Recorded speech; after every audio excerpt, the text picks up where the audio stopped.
Look who's here, radio host and the author of the book, What's Killing America, is Jason Rantz. Jason, it's good to have you on. This looks like it might be a game changer. We've got a new poll from Emerson, a clear majority, 56% of voters in Oregon, 71% of multiracial voters say yes. Get rid of that 2020 ballot initiative that decriminalized hard drugs like heroin and meth. They've got a spiraling addiction crisis in Oregon and other states. What do you make of this poll? It's an obvious reflection on what would happen. There's buyer's remorse on Measure 110 because it's been an utter failure. And you can see the failure on the streets of Oregon, particularly in Portland. When you look at the overdose rate between 2018 and 2022, it rose 500%. And the reason why it happened in Multnomah County, again, this is where Portland is because when you tell drug addicts that you're not going to enforce the law, when you go easy on the drug crimes that are occurring, particularly when you've got homelessness that is just spiraling out of control, well, they take advantage of this. There's no incentive for any of them to go ahead and get help. And the problem with Measure 110, as we knew from the beginning, was it is based in something called harm reduction. This is a strategy that effectively says we're not going to push treatment on people. Instead, what we're going to do is give them safer alternatives to using drugs, meaning here, we'll give you a clean needle because it cuts down on the rate of blood-borne diseases, or we'll give you other drug paraphernalia to use that cuts down on some of the bacteria that could spread.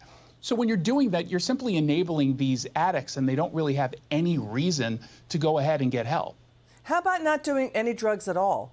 You know, why is it that taxpayers out there have to put up with these science projects from these far-left so-called do-gooders who claim that, you know, we're going to get more tax revenues from decriminalizing drugs, and then we'll use that money for rehab?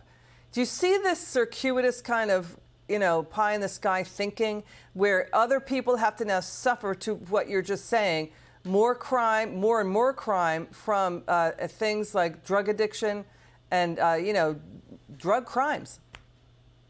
Yeah, look, at the end of the day, you've got a lot of folks in both Oregon and Washington, and really we're talking about Democrat-run cities where they have this problem, that have taken this approach that if you criticize any of the drug addiction, you are stigmatizing the addict, and then they won't seek any treatment. It is an absurd argument that is meant to basically stifle any concerns or criticisms like you just raised. I think that moving towards not necessarily an abstinence-only position, because people are going to screw up, we have to accept that, but going away from offering treatment and instead just giving them the drug paraphernalia does not work. It's not worked anywhere. How come the little guy doesn't have the loudest voice in the room? When will the little guy get to be the loudest voices in the room? The people who are for normalcy, who just want to live their lives in peace and safety. I mean, Oregon now outpaces the national average on opioid deaths. It's got the highest rates of meth use.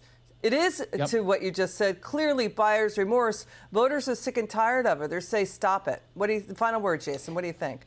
Yeah, the good news is we are starting to see some pushback. The problem was when this was being introduced, because it was seen as that innovative new way to attack an issue in sort of a progressive strategy, no one wanted to say no, and they very clearly were in favor of this. They got sold something that was never a reality. I think most of them did it with good intentions. I'm glad that they're now starting to say, okay, enough is enough. We've gone too far. It's time to walk it back. The problem is, it might be too far gone in Portland in particular. And just think about all of the lives lost during this experiment to legalize drugs. Got it. Jason Rantz, thanks for joining us. We'll stay on the story. Thank you.